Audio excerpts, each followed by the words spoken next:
Hey everyone, and welcome back. So we are in the typography system page over here in our file and our resource. Now this is what you're basically going to get right now. I'm not going to really go into like the nitty-gritty details of how to create this. I mean, it is just a bunch of rows where we have like a row over here and we have a container with like the different style elements, or like the different properties that we have here. But I'm going to actually explain why I want this row and just, started creating something a little bit more well-defined. Now, we had these different sizes over here that we created.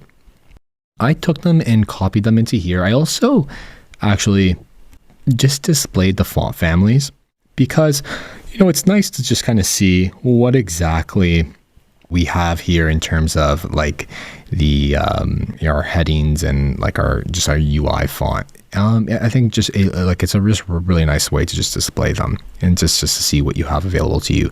Right now we're really only using 3 different variations here between regular, medium, and semi-bold. We may go into bold sometimes.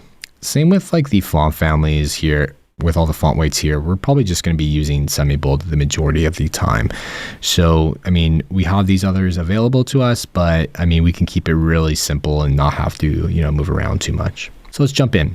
So with the headings, like I said, I had the 40, 32, 24, 18, and the 14. We can even go even lower to 12, but I don't think I'll ever use it at 12. At that point, I'll probably just use our UI fonts because it's just a little bit more legible and readable at that size. Now I've specified the different types of properties on every single one of these things, whether it's a heading, label, or body element. So I have a name. So I just came up with a name like an H1, very semantic, just in line with code. You don't need to do that just yet. I like to do it just to give you a sense of like what we're working towards. We also have things like, the weight that I'm using just to remind myself. We have the pixels and we have the line height. So these are the settings for headings.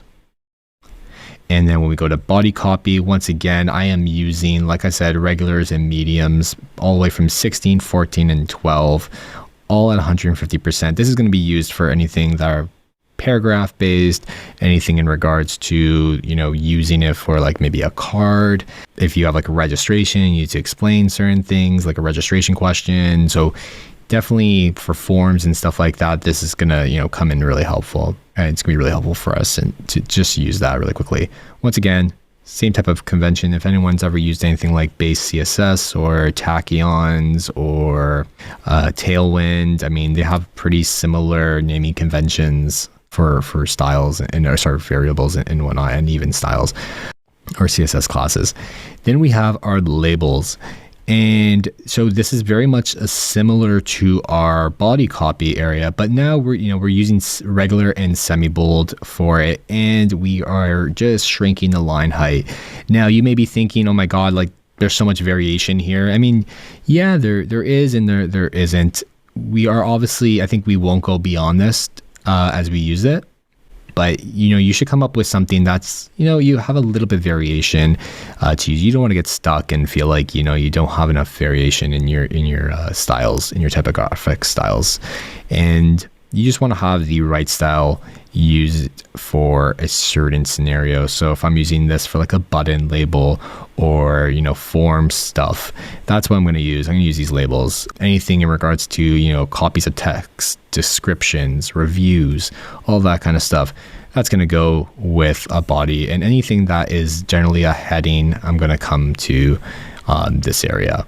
So definitely take a look at this. See if you want to, plug and play your own into here. You could just copy and paste your own styles and then, swap them out. But this should give you a really good foundation as we move forward.